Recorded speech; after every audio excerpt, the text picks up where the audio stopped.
هاخد من وقتكم حبة قليلين جدا، وعاوزاكم تركزوا في كل كلمة انا هقولها علشان ممكن الفيديو ده يغير من نظرة حد للكون كله، للعالم اللي احنا عايشين فيه. عمركم سألتم نفسكم ان الكوكب اللي احنا عايشين عليه ده اللي هو كوكب الارض وسط مجموعة شمسية كاملة وهو الوحيد اللي عليه حياة؟ طب عمركم سألتم نفسكم ان المجرة اللي احنا عليها يعني عايشين عليها هي المجرة الوحيدة ولا في مجرات تانية كتير؟ تعالوا بينا اخدكم في رحلة عبر الكون. حقيقي يا جماعة احنا كبشر مش باينين من الكوكب للكون عموما. احنا حرفيا قد النملة، مش قد ان احنا موصلناش للنملة اصلا.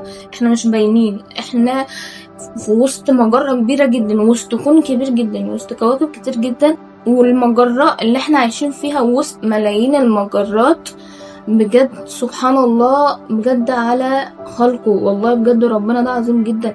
انتوا متخيلين يعني ايه؟ يعني شوفوا كده، متخيلين احنا فين بجد؟ شوفوا فيديوهات عن الكواكب والمجرات والكون والفضاء، بصوا هتغير نظرتكم عن الحياة 180 درجة. كنت لسه شايفة فيديو دلوقتي ابهرني، انا ما كملتوش بس الحاجه اللي انا شفتهم ابهروني، اثبتوا لي قد ايه ان ربنا منعم علينا نعم كتير جدا. الكوكب اللي احنا عايشين عليه هو الوحيد اللي عليه حياه، وفي نفس الوقت احنا مش باينين. يعني احنا قد كده حرفيا مش باينين. يعني انتوا متخيلين ان احنا قد ايه؟ الكون كبير جدا، الكون بجد كبير جدا، الكون ملوش اخر. يعني احنا لو قعدنا نلف من هنا لحد 200 سنه ضوئيه مش هنوصل لاخر الكون.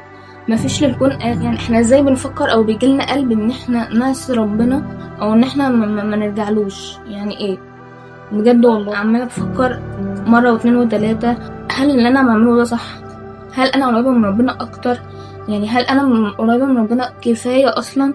لا بجد احنا كلنا محتاجين ان احنا نرجع لربنا، يعني باسرع وقت. مش باسرع وقت دلوقتي، يعني لو لسه مفيش حد رجع لربنا نرجع له دلوقتي.